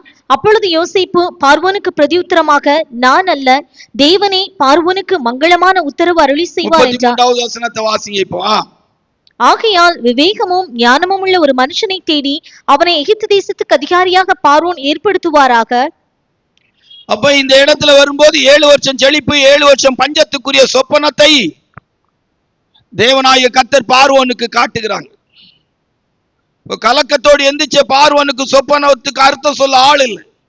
யோசேப்பு அறிமுகப்படுத்தப்பட்ட உடனே யோசேப்பை அழைத்து சொப்பனத்தின் அர்த்தத்தை கேட்கிறாங்க. யோசேப்பு சொப்பனத்தின் அர்த்தத்தை சொல்லிட்டு ஒரு ஞானம் விவேகமான ஒரு மனிதனை தெரிந்தெடுத்து நீங்க ஏற்படுத்துங்க அப்படின்னு சொல்றாங்க. ஞானம் விவேகமான ஒரு மனிதனை தெரிந்தெடுத்து நீங்க ஏற்படுத்துங்க. அதுக்கு பார்வோன் அழகான வார்த்தையை சொல்வார். கீழே உள்ள வேத பகுதிகளில் வாசித்து பார்த்தீங்கன்னா பார்வோன் சொல்வார். 41, 40, 41 வாசிங்க. நீ என் அரண்மனைக்கு அதிகாரியாய் இருப்பாய். ஆமா, நீ என் அரண்மனைக்கு அதிகாரியாய் இருப்பாய். உன் வாக்கின்படியே என் யோசேப்பு என்னை அதிகாரி ஆக்குங்கன்னு சொல்லல. பஞ்சத்துக்கு தப்பித்துக் கொள்ளும்படியாக பார்வோனுக்கு சொப்பனம் கொடுக்கப்பட்டது. சொப்பனத்தின் விளக்கம் யோசேப்பின் மூலமாய் அறியப்படுகிறது. பார்வோனுடைய அரண்மனையில மந்திரவாதிகள் இருந்தார்கள். எத்தனையோ தவறான விதங்களிலே வல்லமை வெளிப்படுத்தக்கூடிய சாத்தானின் வல்லமை உள்ளவர்கள் இருந்தார்கள். ஆனால் பார்வோனோ யோசேப்புக்கு வாய்ப்பை கொடுத்தார். இன்றைக்கு இந்த மாலை வேளையிலும் கர்த்தருடைய சமூகத்துக்கு வந்திருக்கிற அருமை தேவனுடைய பிள்ளை, இந்த வார்த்தை கேட்கிற தேவனுடைய பிள்ளையே, உங்களுடைய வாழ்க்கையிலும் பஞ்சமான அனுபவங்களுக்கு தப்பித்துக் கொள்வதற்கு அன்றைக்கு பார்வோன் யோசேப்புக்கு வாய்ப்பை கொடுத்து அதிகாரி ஆக்குறது போல நம்முடைய ஜீவியத்தில் இது ஆண்டவராகிய இயேசுவை காட்டுகிறது. எழுத்தின்படியாகவும் ஆவிக்குரிய பிரகாரமாகவும் உன்னுடைய வாழ்க்கையின் பஞ்சமற்ற ஒரு வாழ்க்கைக்கு ஆண்டவராகிய இயேசுப்பா உன் வாழ்க்கையின் அதிகாரியாக, உன் வாழ்க்கையின் தலைவராக, உனக்கு எல்லாவற்றுக்கும் எல்லாமா இருக்க வேண்டும் என்பதை வேதம் சொல்லிக் கொடுக்கிறது. தகப்பனும் கர்த்தனுமாய் யோசேப்பை பார்வோன் மாற்றினான். இன்றைக்கு அநேகருடைய வாழ்க்கையின் தரித்திரத்துக்கு காரணம் அங்கே பார்வோனுடைய குடும்பத்துக்கும் பார்வோனுடைய தேசத்துக்கும் யோசேப்பு அதிகாரியாய் மாற்றப்பட்டான். இன்றைக்கு அநேகருடைய வாழ்க்கைகளிலே தேவன் இயேசுப்பா அதிகாரியாய் இருக்கிற அனுபவம் இல்லாததுதான் காரணமாய் இருக்கிறது. ஒரு முறை கூட இன்றைக்கும் இந்த மாலை வேளையில இந்த சத்தியத்தை, இந்த வார்த்தையை கேட்கிற வேளையிலே உன் ஜீவியத்தை ஒரு பரிசோதனை பண்ணிப்பார். உன் வாழ்க்கையில மெய்யான சமாதானம், சந்தோஷம், இளைப்பாறுதல், சில நேரங்களிலே 7 வருஷம் செழிப்பின் அனுபவத்திலே கர்த்தருடைய சமூகத்துக்கு வரும்போது ஒருவேளை உன்னுடைய வாழ்க்கையில சமாதானமும் சந்தோஷம் இருக்கலாம். ஒரு வறட்சியின் அனுபவத்திலே சோதனைகள், போராட்டங்கள், பிரச்சனைகள், வேதனைகள், கஷ்டங்கள், எதிர்வினையான சூழ்நிலைகள் வரும்போது இப்படிப்பட்ட தெய்வீகமான சமாதானம், சந்தோஷம், இளைப்பாறுதல் இல்லாத ஒரு நபராக காணப்படுவாயானால் உன் அரண்மனையிலே ஆண்டவராய் இயேசுப்பா அதிகாரியாய் இருப்பதற்கு இடமில்லை. உங்கள் இருதயங்களை தெய்வ சமாதானம் ஆளக்கடுவது என்று எழுதப்பட்டிருக்கிறது. நான் என் சமாதானத்தை உங்களுக்கு வைத்து போகிறேன் என்று எழுதப்பட்டிருக்கிறது. கர்த்தருடைய பரிசுத்த நாமத்துக்கு மகிமை உண்டாட்டும். இன்றைக்கு அநேகருடைய வாழ்க்கைக்குள்ள தேவன் அரண்மனை அதிகாரியா இருக்கிற அனுபவம் இல்லை. தேவன் வாழ்கிற இடமா இல்லை. அநேகர் தங்களுடைய வாழ்க்கையிலே கோபம் அவர்களை ஆளுகை செய்கிறது, எரிச்சல் அவர்களை ஆளுகை செய்கிறது, சண்டை போடுற ஆவிகள் அவர்களை ஆளுகை செய்கிறது, குழப்படியான குணங்கள் அவர்களை ஆளுகை செய்கிறது. எத்தனை வருஷம் ஆனாலும் ஏன் இன்றைக்கு பஞ்சம் மாற மாட்டேங்கிறது, தரித்திரம் மாற மாட்டேங்கிறது அப்படின்னு சொன்னா, இன்றைக்கு யோசேப்பு அரண்மனை அதிகாரியாக இல்லை. பார்வோன் அன்றைக்கு யோசேப்பு அரண்மனை அதிகாரியாய் மாற்றினான். எத்தனை வருஷம் ஆனாலும் ஆண்டவர் அதிகாரியா ஆளுகை செய்கிற அனுபவம் இல்லை. பார்வோன் பஞ்சத்துக்கு தப்பித்துக் கொள்ளும்படியாக சொப்பனத்தின் ஒரிஜினல் அர்த்தம் பஞ்சம் மேற்கொள்ள வேண்டும். ஆனால் யோசேப்பு அரண்மனை அதிகாரியாய் மாற்றப்பட்டதால் பஞ்சம் மேற்கொள்ளவில்லை. அதே 41ஆம் அதிகாரத்தில் வாசிக்கும் போது, வேதத்தில் வாசிப்பீங்களானா 49வது வசனத்திலே கடற்கரை மணலை போல தானியத்தை யோசேப்பு சேர்த்தான். வாசிங்கள். இப்படி யோசேப்பு அளவிருந்ததாய் கடற்கரை மணலை போல மிகுதியாக தானியத்தை சேர்த்து வைத்தான். அது அளவுக்கு அடங்காததாய் இருந்தது. ஆண்டவராய் இயேசுப்பா வாழ்க்கையில அதிகாரியாய் இருப்பாரானால் எவ்வளவு பெரிய சோதனைகள், எவ்வளவு பெரிய போராட்டங்கள், எவ்வளவு எதிர்வினையான எப்படிப்பட்ட சிலுவையின் அனுபவம் வந்தாலும் கிருபையாய் மனத்தாழ்மையாய் சொன்னால் நீங்கள் சமாதானமாய் வாழ முடியும். நீங்கள் சமாதானமாய் வாழ்வதற்குரிய கிருபை உங்களிடத்திலிருந்து பிரதிபலிக்கும். கடற்கரை மணலை போல தானியங்களை சேர்த்து வைத்தான். தேவனுடைய கிருபை உள்ள ஐஸ்வர்யங்கள் உங்களை ஆளுகை செய்யும். இன்னைக்கு ஏன் உங்கள் வாழ்க்கையில சின்ன சின்ன பிரச்சனை, சின்ன சின்ன சோதனைகள், சின்ன சின்ன கஷ்டங்கள் கூட உங்களை அழ வைக்கிறது, வேதனைப்பட வைக்கும், முறுமுறுக்க வைக்கும், முறையிட வைக்கும், சண்டை போட வைக்கும். அசுத்த ஆவிகளின் கூட்டமா மாறிட்டு இருக்கிறாங்க விசுவாசிகள் கூட்டம். விசுவாசி கூட்டமா அல்லது அசுத்தாவி கூட்டமா நீ நினைக்க வேண்டியது இருக்கு. கத்தோடைய பட்சமா நிக்கிற கூட்டமா, சாத்தான் பக்கம் நிக்கிற கூட்டமானு தெரியல. தெய்வீகமான அனுபவம் உள்ளவங்க மாதிரி தெரிய மாட்டேங்குது. என்ன ஏது எதுக்கு நீ கூட கேட்கக்கூடிய மனசு கிடையாது. அவ்வளவு பெருமையும் ஆணவம் அகம்பாவம் முடிச்சு ஆடிட்டு கிடக்குறாங்க. தாழ்மன்னா என்னன்னே தெரியல. திருப்பி எங்க இருதயத்துல சமாதானம் இருக்க, இருதயத்துல சந்தோஷம் இருக்கும். எவ்வளவு சத்தியத்தை கேட்டாலும், எவ்வளவு வசனத்தை கேட்டாலும், எவ்வளவு ஆவில நிரம்பினாலும், 7 வருஷம் பூரண செழிப்பு இருந்தாலும் பஞ்சம் மேற்கொண்டு. காரணம் என்ன? யோசேப்பு அரண்மனை அதிகாரியா இல்ல. ஆண்டவர் ஆளுகை செய்ய இடம் கொடுத்தாதானே ஆண்டவர் பேசுவாரு. கர்த்தர் உணர்த்துவார், அமைதியாயிரு, சும்மாயிரு, தாழ்மையாயிரு, விட்டு கொடு, முறுமுறுக்காத, முறையிடாத. இதெல்லாம் ஒரு பிரச்சனை இல்லை, இதெல்லாம் ஒரு விஷயம் இல்லை. இதுக்காக ஏன் நீ கண்ணீர் வடிக்கணும், இதுக்காக ஏன் வேதனைப்படணும்? அன்றைய தீர்மானத்தின்படி அழைக்கப்பட்டவளாய் தேவனிடத்தில் அன்பு கூறுவது சகலமும் நன்மைக்காக தன்னை நடக்கிறது அப்படின்னு ஆண்டவர் பேசுவார். இங்கதான் சாத்தான்ல அதிகாரியா இருக்கான், லூசிபர்ல அதிகாரியா இருக்கிறான். விழுந்து போன எல்லா ஆவியில அவனை போட்டு ஆட்டிட்டு இருக்கு. கர்த்தருடைய ஆவியானவர் அன்றைக்கு பார்வோன் தப்பித்துக் கொள்ளும்படியான வாய்ப்புக்கு ஏதுவாக யோசேப்பு அரண்மனை அதிகாரியாய் மாற்றினான். யோசேப்பு அரண்மனை அதிகாரியா மாற்ற இவ்வளவு பேசி யாருக்கு உணர்வு வர போகுது? யாரு உணர போறாங்க? தப்பித்துக் கொள்றதுக்கு என்ன? அன்றைக்கு பார்வோன் யோசேப்பு அதிகாரியாய் மாற்றினது போல வாழ்க்கையில் ஆண்டவரை நீங்க என்ன ஆளுகை செய்து என்ன அமைதிப்படுத்துங்கப்பா, என்ன சாந்தப்படுத்துங்க ஐயா, என்ன பொறுமை உள்ள ஒரு தேவனுடைய பிள்ளையா மாற்றுங்கப்பா. கோபமே வரக்கூடாதப்பா, நான் முறுமுறுக்க கூடாது, நன்றி உள்ள ஜீவியத்தை நான் இழந்துடக்கூடாதப்பா, நன்றி கெட்டவளா வாழ்ந்துடக்கூடாது ஆண்டவரே. எப்போதும் நான் உங்களை துதிக்கணும் ஐயா. வெறும் பாட்டுக்கு மட்டும் என்ன நடந்தாலும் நன்றி ஐயா, யார் கைவிட்டாலும் நன்றி ஐயா. ஒரு வார்த்தை சொல்லேக்கு வந்து பேய் கூட யோசித்து தான் பேசும். பேய் மனுஷனும் சேர்ந்தா தான் ஆபத்து. ஆதியாகமத்தில் வாசிக்கிறது போல நோவாவின் காலத்துல தேவகுமாரர்கள் மனுஷகுமாரத்திகளை கண்டு பெண் எடுத்த போது பராக்கிரமசாலிய பிறந்தாங்களாம். ராட்சசர்கள், பராக்கிரமசாலிகள் ராட்சசர்கள். அது போல பேயின் கூட்டமும் மனுஷ கூட்டமும் சேர்ந்து அதுல வரக்கூடியதுதான் பொல்லாத கூட்டம். அப்ப நம்ம யோசிக்கணும். யோசேப்பு அரண்மனை அதிகாரியா இருக்கணும். யோசேப்பு அதிகாரியா இருந்தா பஞ்சம் இருக்காது, செழிப்பு தான் இருக்கும். கடற்கரை மணலை போல இருக்கு. எவ்வளவு சோதனை, எவ்வளவு போராட்டம், எவ்வளவு எதிர்வினை வந்தாலும் அமைதியும் சாந்தமும் நிதானமும் தெய்வ பயமும் நன்றி உள்ள இருதயமும் இருக்கும். 2, தப்பித்துக் கொள்ளும்படியான வாய்ப்பை பயன்படுத்தினதுல பார்வோன் முதலாவது. 2, நினிவே பட்டணத்தார். யோனாவுடைய புஸ்தகம் 3ஆம் அதிகாரம் 3-4 வாசித்தார். யோனாவின் புஸ்தகம் 3ஆம் அதிகாரம் 3-4 வாசித்தார். வாசிங்க. யோனா எழுந்து கர்த்தருடைய வார்த்தையின்படியே நினிவேக்கு போனான். நினிவே 3 நாள் பிரயாண விஸ்தாரமான மகா பெரிய நகரமாய் இருந்தது. யோனா நகரத்தில் பிரவேசித்து 1 நாள் பிரயாணம் பண்ணி இன்னும் 40 நாள் உண்டு, இன்னும் 40 நாள் உண்டு, அப்பொழுது நினிவே கவிழ்க்கப்பட்டு போம் என்று கூறினான். ஒரே நாள் ஒரே பிரசங்கம். ஏறக்குறைய 1,20,000 ஜனங்கள். ஒரே பிரசங்கம். 3 நாள் பிரயாணம் பண்ற தூரத்தை 1 நாள் பிரயாணம் பண்ணிட்டு ஐயா பிரசங்கம் பண்ணி முடிச்சுட்டாங்க. இப்ப நோவாவின் காலத்துக்கு போனா நீடிய பொறுமை, 100 வருஷம் பிரசங்கம், நீதிய பிரசங்கித்தார். ஒரே நாள் யோனா பிரசங்கித்துட்டு நிறுத்திட்டாங்க. வேதம் என்ன சொல்லுது? 6வது வசனத்துல இருந்து வாசித்து பாருங்க. இந்த செய்தி நினிவேயின் ராஜாவுக்கு எட்டின போது, இந்த செய்தி நினிவேயின் ராஜாவுக்கு எட்டின போது அவன் தன் சிங்காசனத்தை விட்டு எழுந்து, சிங்காசனத்தை விட்டு இறங்கி தான் உடுத்தியிருந்த உடுப்பை கழற்றி போட்டு, யோனாவை புடிச்சு மறுபடியும் கடல்ல கட்டி தூக்கிடுவாங்க, கல்லு கட்டி போட்டிருப்பாங்க. என்ன ஏன் தேசத்துல வந்தா சொல்ல 40 நாளையில இதாயிரம்னு சொல்லி, என்ன பார்த்தா சொல்ல 40 நாள்னு சொல்லி, என்ன பார்த்தா நீ கண்டிச்சு பேசா, என் குடும்பத்தை பத்தியா பேசுக, என் ஊர்ல வந்தா பேசுக. மறுபடியும் அந்த வசனத்தை ஒருக்கா கூட வாசிங்க, அப்பதான் நல்லா புரியும். வாசிங்க. இந்த செய்தி நினிவேயின் ராஜாவுக்கு எட்டின போது அவன் தன் சிங்காசனத்தை விட்டு எழுந்து இறங்கி தான் உடுத்தியிருந்த உடுப்பை கழற்றி போட்டு இரட்டை உடுத்திக்கொண்டு சாம்பலிலே உட்கார்ந்தான். அடுத்த 8-9 வசனத்தை வாசித்து பார்த்தா மிருகங்கள் வரைக்கும் உபவாசம் இருந்து ஜெபம் பண்ணி இருக்கு. வாசிங்க.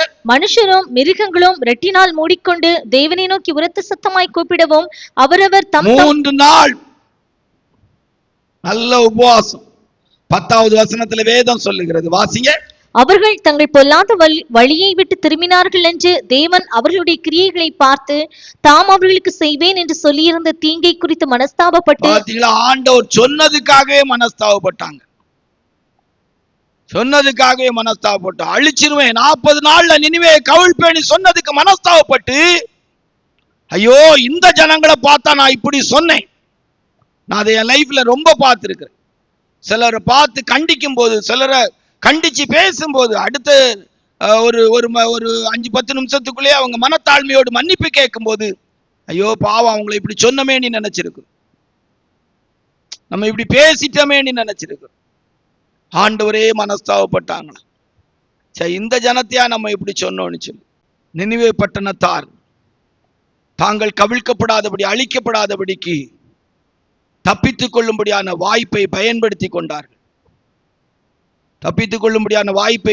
கொண்டார்கள். கர்த்தருடைய பரிசுத்த நாமத்துக்கு மகிமை உண்டாட்டும். அவ்வளவுக்கு அருமையான ஒரு விதத்துல அந்த உபவாசமும் ஜெபமும் தங்களுடைய பொல்லாத வழிகளை விட்டு திரும்புகிற அனுபவம் அன்றைக்கு நினிவே பட்டணத்தார் இடத்துல காணப்பட்டுச்சு. ஆனா நோவாவின் காலத்துல 100 வருஷம் பிரசங்கம் பண்ணியும் அந்த ஜனங்களுக்குள்ளே அந்த அனுபவம் இல்லை. கர்த்தருடைய பரிசுத்த நாமத்துக்கு மகிமை. 3வது தப்பித்துக் கொள்ளும்படியான வாய்ப்பை பயன்படுத்தினது. ஆதியாகமம் 19ஆம் அதிகாரம் 17 வாசித்து 26 வாசித்தா. ஆதியாகமம் 19ஆம் அதிகாரம் 17 வாசித்து 26 வாசித்தா. வாசிங்க. அவர்களை வெளியே கொண்டு போய் விட்ட பின்பு அவர், உன் ஜீவன் தப்ப ஓடிப்போ, பின்னிட்டு பாராதே. உன் ஜீவன் தப்ப ஓடிப்போ, பின்னிட்டு பாராதே. வாசியா. இந்த சமபூமியில் எங்கும் நில்லாதே, நீ அழியாதபடிக்கு மலைக்கு ஓடிப்போ என்றார். அதற்கு லோத்து, அப்படியல்ல ஆண்டவரே. போதும் அப்படியல்ல ஆண்டவரே, பின்னிட்டு பாராதே. இங்க ஒரு வார்த்தை எடுத்துக்கிட்டோம், பின்னிட்டு பாராதே. என்ன நடந்துச்சு? 26வது வசனத்துல அவன் மனைவியோ பின்னிட்டு பார்த்து உப்பு தூணானாள். இதுக்கு இப்ப நம்ம எடுத்திருக்கிற சப்ஜெக்டுக்கு தப்பித்துக் கொள்ளும்படியான வாய்ப்பை பயன்படுத்தி கொண்டவர்கள் அப்படிங்கறதுல எப்படி லோத்துக்கு மனைவியை கொண்டு வர? லோத்துக்கு மனைவி அல்ல, இங்க லோத்துக்கு மனைவி உப்பு தூணாயிட்டா. ஆனா லோத்து திரும்பி பார்க்கல. லோத்துடைய பிள்ளைகள் திரும்பி பார்க்கல. 30வது வசனத்தை வாசிங்க. பின்பு லோத்து சோவாரிலே குடியிருக்க பயந்தீங்களா? லோத்துடைய மனைவி திரும்பி பார்த்தாங்க, லோத்து திரும்பி பார்க்கல. கொஞ்சம் அந்த சப்ஜெக்டுக்குள்ள நின்று உள்ள போய் பார்த்தீங்கன்னா ரொம்ப ஆச்சரியமா இருக்கும். லோத்துக்கு மனைவி 2 பிள்ளைகள் இழுக்கப்பட்டு வெளியே வந்துட்டு இருக்கிறாங்க. திடீர்னு பார்த்தா ஒரு ஆள் இல்லை. திரும்பி பார்த்திருக்கணுமா பார்க்காண்டாமா? நம்ம பார்ப்போமா பார்க்க மாட்டோமா? ஆனா லோத்துடைய பிள்ளைகளும் திரும்பி பார்க்கல. தப்பித்துக் கொள்ளும்படியான வாய்ப்பை பயன்படுத்தினவர்கள். ஆவிக்குரிய தேவனுடைய பிள்ளையே, கலப்பையில கை வைத்துட்டு பின்னிட்டு பார்க்கிறவன் தேவனுடைய ராஜ்யத்துக்கு உகந்தவனா இருக்க முடியாது. ரொம்ப கவனமா இருக்கணும். மார்க்கத்துக்குள்ள வந்த பிற்பாடு பின்னால போறதை பற்றி யோசிக்கவே கூடாது. தாங்கள் விட்டு வந்த தேசத்தை நினைத்தார்களானால் திரும்பி போறதற்கு சமயம் தானா வந்துடும். இந்த பிரதிஷ்டையான ஊழியங்களுக்கு வந்துட்டு கல்யாணம் பண்றதெல்லாம் பற்றி யோசித்தாங்கன்னா தானாவே வந்து நிற்கும். 1க்கு 4 வந்து நிற்கும், 4க்கு 8 வந்து நிற்கும். மார்க்கத்துல ஸ்பிரிச்சுவல் லைஃப்ல வந்த பிற்பாடு நினைக்கவே கூடாது, பின்னிட்டு பார்த்துடவே கூடாது. தெய்வீக சுகம் அப்படிங்கிற ஒரு அனுபவத்துக்குள்ள வந்த பிற்பாடு தேவனை விட்டுட்டு சுகத்தை பெற்றுக்கொள்றதுக்குள்ள அதை சிந்திக்கவே கூடாது. கர்த்தருக்காக அப்படிங்கிற அனுபவத்துல பிரதிஷ்டையான ஒரு ஜீவியத்துக்கு வந்த பிற்பாடு அடுத்த காரியத்தை யோசிக்கவே கூடாது. சத்தியத்துக்காக உபதேசத்துக்காக வேறுபட்டு உலகத்தின் வேஷங்களை விட்டுட்டு திருப்பி உலகத்தின் வேஷத்தின் காரியங்களை திரும்பி கூட பார்த்திடக்கூடாது. லோத்து மனைவி உப்பு தூணால் ஆனது கூட அவனுக்கு தெரிந்திருக்க வாய்ப்பு இல்லை. பைபிள்ல எழுதப்பட்டிருக்கிறது. அவன் திரும்பி பார்க்கல. மார்க்கத்துல உங்களுக்கு இந்த மாலை வேளையில ஒரு நல்ல வார்த்தையை சொல்லிக் கொடுக்கும். பிரசங்கிக்கிற நானே விழுந்தாலும் நீங்க ஓடிக்கிட்டே இருக்கணும். உங்களுக்கு கொடுக்கப்பட்ட அந்த மேன்மையான அழைப்பு, உங்களுக்கு கொடுக்கப்பட்ட தெரிந்து கொள்ளுதல், தேவன் உங்களை பாதுகாத்து பரலோகத்துக்கு கொண்டு போவதற்கு வைத்திருக்கிற வழியில, தெய்வ சித்தத்தின்படியான மார்க்கத்துல பின்னிட்டு திரும்பி பார்க்கவே கூடாது. இந்த வலது காலை எடுத்து வச்சு வான்னு சொல்லுற பாட்டு மாய் கிடையாது. காலை எடுத்து வச்ச பிற்பாடு பின்னிட்டு பார்க்க கூடாது. இன்னைக்கு வரைக்கும் அநேகருக்கு அதை குறிச்ச வெளிப்பாடே சரியா இல்லை. ஏதோ வந்தோம், ஏதோ போறோம், ஏதோ சத்தியத்தை கேட்கிறோம், இதனுடைய மேன்மையே தெரிகிறது இல்லை, இதனுடைய மகிமையே தெரிகிறது இல்லை. சும்மா ஏதோ அப்படின்னு இருக்கிறான். காரணம் என்ன? உலகத்தாரோடு அவங்களுக்கு இருக்கிற புட்டிமானம் தான் அது காரணம். உலகத்தாராவே வாழ்ந்துட மாட்டோமா நீ நினைக்கிற நினைவு தான் காரணம். லோத்துடைய மனைவி அப்படித்தான் திரும்பி பார்த்தா, ஐயோ சோதம் கோமரா விட்டு வெளியே வந்துட்டோமே, எடுக்க வேண்டிய பொருளை எடுக்கலையே, வீடு என்னாச்சோ, பொருட்கள் என்னாச்சோ, என் பிள்ளைகளுக்கு பார்த்து வச்சிருந்த பழகி இருந்த மருமக்க என்னாச்சோ. திரும்பி பார்த்தான், உப்பு தூணா மாறிட்டான். யாருக்கு என்ன வந்தாலும் பரவாயில்ல, இந்த மார்க்கத்துக்குள்ள வந்த பிற்பாடு யார் எப்படி போனாலும் சரி, என்னை போன்றவன் ஓடி போவானோ, திரும்பி பார்த்துடவே கூடாது. தப்பிக்க முடியாது. கர்த்தர் வைத்திருக்கிற இந்த பாதையில, இந்த மார்க்கத்துல லோத்துடைய பிள்ளைகளும் லோத்துடைய மனைவி உப்பு தூணான பொற்பாடு கூட திரும்பி பார்க்காம போனாங்க. கர்த்தருடைய பரிசுத்த நாமத்துக்கு மகிமை உண்டாகட்டும். நான்காவதாக தப்பித்துக் கொள்ளக்கூடிய வாய்ப்பை பயன்படுத்தினது இந்த லோத்துடைய குடும்பத்திலிருந்து வந்த ரூத்து தான். அதுக்கு காரணம் ரூத்து தான் ஒரு காரியம். ரூத்துடைய புஸ்தகம் 2ஆம் அதிகாரம் 12வது வசனத்தையும் 18வது வசனத்தை வாசி. ரூத்துடைய புஸ்தகம் 2ஆம் அதிகாரம் 12-18 வாசி. உன் சேகிக்கத்தக்க பலனை கர்த்தர் உனக்கு கட்டளையிடுவாராக. இஸ்ரவேலின் தேவனாகிய கர்த்தருடைய செட்டைகளின் கீழ் அடைக்கலமாய் வந்த உனக்கு அவராலே நிறைவான பலன் கிடைப்பதாக என்றார். ரூத் ஒரு மோவாபிய ஸ்திரீ. உபாகமத்துல 23ஆம் அதிகாரம் 3-6 வரைக்கும் வாசித்தா. உபாகமம் 23ஆம் அதிகாரம் 3-6 வரைக்கும் வாசித்தா. வாசியம். அம்மோனியனும் மோவாபியனும் கர்த்தருடைய சபைக்கு உட்படலாகாது. 10ஆம் தலைமுறையிலும் என்றைக்கும் அவர்கள் கர்த்தருடைய சபைக்கு உட்படலாகாது. நீங்கள் எகிப்திலிருந்து புறப்பட்டு வருகிற வழியிலே அவர்கள் அப்பத்தோடும் தண்ணீரோடும் உங்களுக்கு எதிர்கொண்டு வராது. நல்ல ஜோடிக்கப்பட்டு பேசக்கூடிய சத்தியமுள்ள இடம். ஏன் இந்த 10 தலைமுறைக்கு வரக்கூடாதுன்னா, எகிப்திலிருந்து அவர்கள் வரும்போது யாரு? இஸ்ரவேல் ஜனங்கள் வரும்போது அப்பமும் தண்ணியும் கொண்டு போய் அவளை விசாரிக்கல. அதனால 10 தலைமுறைக்கு வரக்கூடாதுன்னு ஆண்டவர் சொல்றாரு. ஆனா என்ன நடந்திருக்கு பாருங்க. எப்படி ரூத்து தன்னுடைய வாய்ப்பை பயன்படுத்தி கொண்டாள். இஸ்ரவேலின் தேவனுடைய சட்டையின் கீழே வந்தடைந்த உனக்கு அவர் நிறைவான பலனை தருவார். அந்த அதிகாரத்துல 8வது வசனத்தை வாசித்தார். 2ஆம் அதிகாரம் 18வது வசனத்தை வாசித்தார். 2:18 வாசிங்க. அவள் அதை எடுத்துக்கொண்டு ஊருக்குள் வந்தாள். அவள் பொறுக்கினதை அவளுடைய மாமி பார்த்தாள். தான் திருப்தியாய் சாப்பிட்டு மீதியாக வைத்ததையும் எடுத்து அவளுக்கு கொடுத்தாள். பாத்தீங்களா? அப்பமும் தண்ணியும் கொடுக்காததுனால 10 தலைமுறைக்கு உட்படலாகாது. இங்க தன்னுடைய மாமியாருக்கு ரூத்து கொடுத்தாள். அங்க நீங்க வாசித்து பாத்தீங்கன்னா 6வது வசனத்துல ஆண்டவர் சொல்றார், ஒரு காலத்திலும் இந்த மோவாபிய ஜனங்களுக்கு அம்மோனியருக்கு நன்மைக்கு ஏதுவா நீ ஒண்ணும் செய்யக்கூடாதுன்னு 6வது வசனத்துல சொல்லுவார். உபாகமம் 23:6 வாசிங்க. நீ உன் ஆயுள் நாட்கள் உள்ளளவும் ஒரு காலம் அவர்கள் சமாதானத்தையும் நன்மையையும் தேடாதே. அவர்கள் சமாதானத்தையும் நன்மையும் தேடாதே. ஆனா இப்ப என்ன நடக்குது? ரூத்துடைய புஸ்தகம் 3ஆம் அதிகாரம் 1வது வசனத்துல வாசிக்கும் போது நகோமி என்ன சொல்றா பாருங்க. பின்பு அவள் மாமியாகிய நகோமி அவளை நோக்கி, என் மகளே, நீ சுகமாய் வாழ்ந்திருக்கும்படி நான் உனக்கு சௌக்கியத்தை தேடாதிருப்பேனோ? தேடாதிருப்பேன். எவ்வளவு அழகான ஜோடிக்கப்பட்ட வசனம். ஏன் ரூத்து தன்னுடைய வாழ்க்கையில தப்பித்துக் கொள்ளும்படியான வாய்ப்பை தேடிக்கொண்டாள். தப்பித்துக் கொள்ளும்படியாய் கர்த்தர் தனக்கு வைத்த வாய்ப்பிலே அழகாக அவள் வாழ தன்னை ஒப்பு கொடுத்தாள். உம்முடைய தேவன் என்னுடைய தேவன், உம்முடைய ஜனம் என்னுடைய ஜனம், நீர் எங்கே தங்குவீரோ அங்கே நான் தங்குவேன், மரணமே அல்லாமல் வேறொன்று என்னை உன்னை பிரிக்காது என்று சொன்னாள். எவ்வளவு ஒரு நல்ல அனுபவம் பாருங்க. எவ்வளவு ஒரு பெரிய அனுபவத்தோடு கூட அவளுடைய வாழ்க்கையின் அனுபவம், ஜீவியம், சரித்திரம் எழுதப்படுகிறது. ஒரு பெண்ணுடைய பேர்ல 8வது புஸ்தகம், 5 ஆகமம், யோசுவா, நியாயாதிபதிகள், 8வது புஸ்தகம் ரூத்தின் புஸ்தகமாய் எழுதப்பட்டிருக்கிறது. காரணம், ஆண்டவர் கிருபையாய் அவளுக்கு கொடுக்கப்பட்ட வாய்ப்பை பயன்படுத்தி கொண்டாள். தப்பித்துக் கொள்ளும்படியான போக்கை உண்டாக்குறதையும் வாய்ப்பை பயன்படுத்தினாள். 6 எஸ்தரின் புஸ்தகம் 4ஆம் அதிகாரம் 7, 8, 13, 14. எஸ்தரின் புஸ்தகம் 4ஆம் அதிகாரம் 7, 8, 13, 14.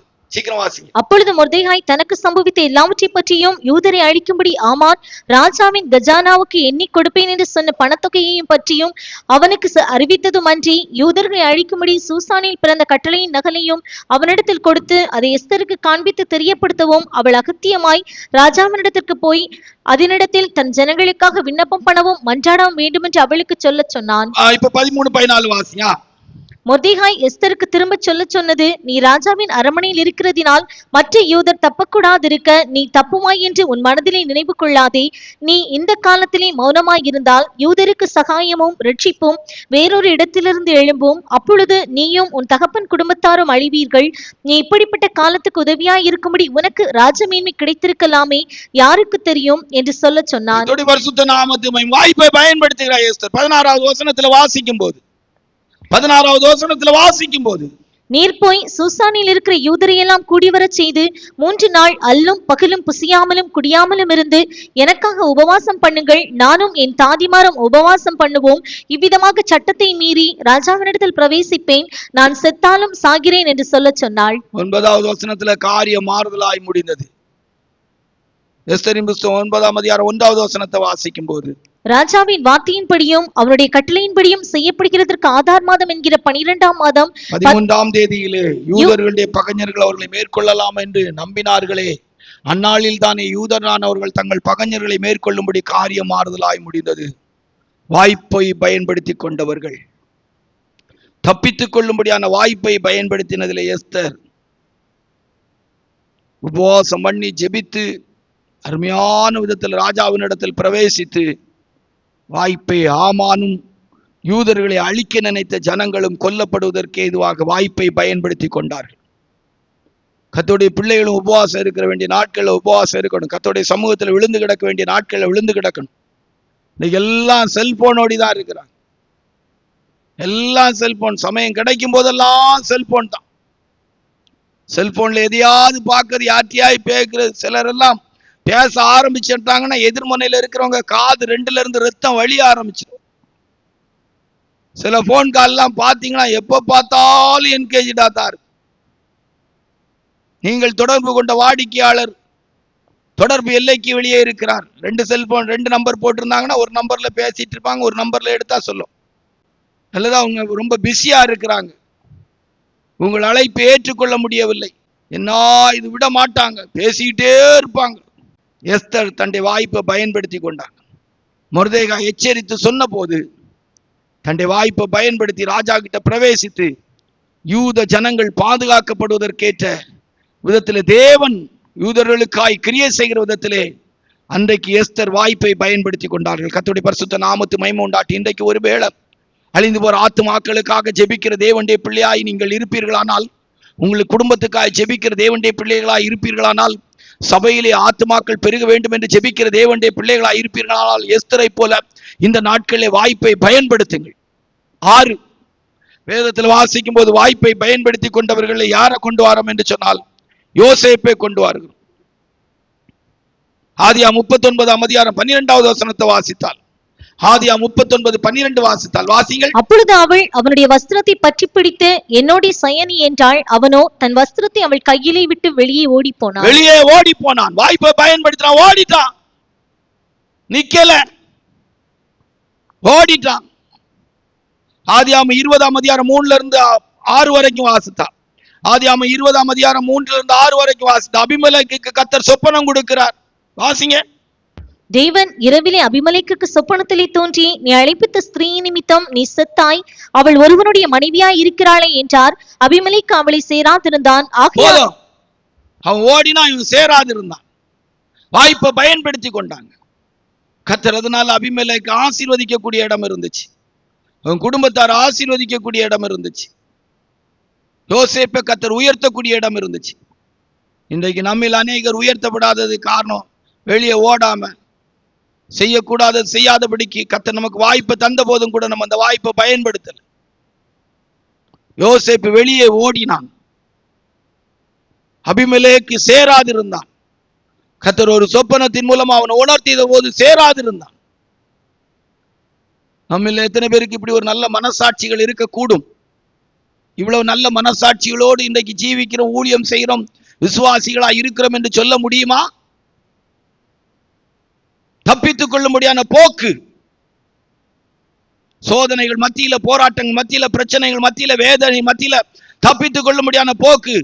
நித்தம் சோதனை வரும்போதெல்லாம் யோசேப்பு தன்னுடைய மனதுல நினைச்சுக்கிட்டே இருந்திருக்கிறான். என்றைக்கோ ஒரு நாள் இவன் நம்ம கிட்ட வந்து சரியா நம்மளை மடக்குவா, அன்னைக்கு வெளியே ஓடினணும். அபிமெலேக்கு ஒரே சொப்பனம், அந்த சொப்பனத்தோடு அவன் திருந்திட்டான். தப்பித்துக் கொள்ளும்படியான போக்கு. 7 வேதத்தில் வாசிக்கும் போது தப்பித்துக் கொள்ளும்படியான போக்கை பயன்படுத்தினவர்கள். யோபுடைய புஸ்தகம் 42:7 வரைக்கும் வாசித்தான். யோபுடைய புஸ்தகம் 42:7 வரைக்கும் வாசிய. கர்த்தர் இந்த வார்த்தைகளை யோபோடே பேசின பின் கர்த்தர் தேமானியனான எலிப்பாசை நோக்கி, உன்மேலும் உன் 2 சிநேகிதர் மேலும் எனக்கு கோபம் மூழுகிறது. என் தாசனாகிய யோபு பேசினது போல் நீங்கள் என்னை குறித்து நிதானமாய் பேசவில்லை. ஆதலால் நீங்கள் 7 காளைகளையும் 7 ஆட்டுக்கிடாக்களையும் தெரிந்து கொண்டு என் தாசனாகிய 9வது வசனத்துக்கு வாங்க. அப்பொழுது தேமானியனான எலிப்பாசும் சூகியனான பில்தாதும் நாகமாத்தியனான சோப்பாரும் போய் கர்த்தர் தங்களுக்கு சொன்னபடியே செய்தார்கள். அப்பொழுது கர்த்தர் யோபின் முகத்தை பார்த்தார். சொன்னபடி செய்தார்கள். வாய்ப்பை பயன்படுத்தினான்.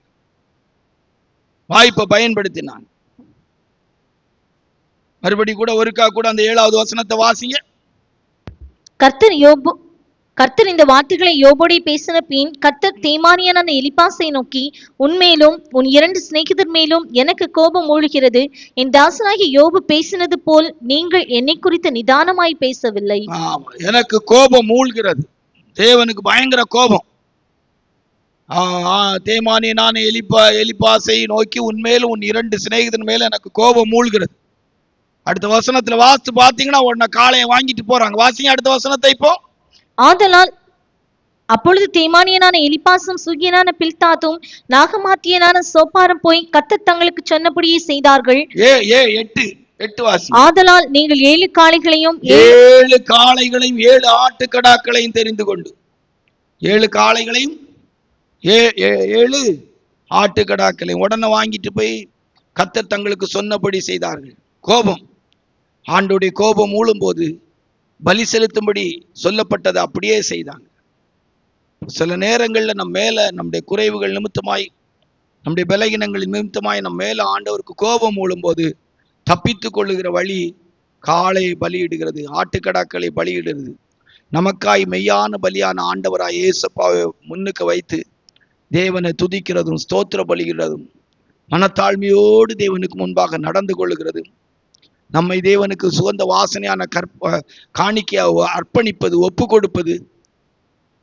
ஒரு காளை ஆடு பலி செலுத்தப்படும் போது தன் ஜீவனை கொடுக்கிறது போல ஆண்டோடைய நாமத்துக்காக நாம் அதை செய்ய மாட்டோம் என்று ஆழமான நல்ல தீர்மானங்கள் எடுக்கிறது, பிரதிஷ்டை பண்ணுகிறது.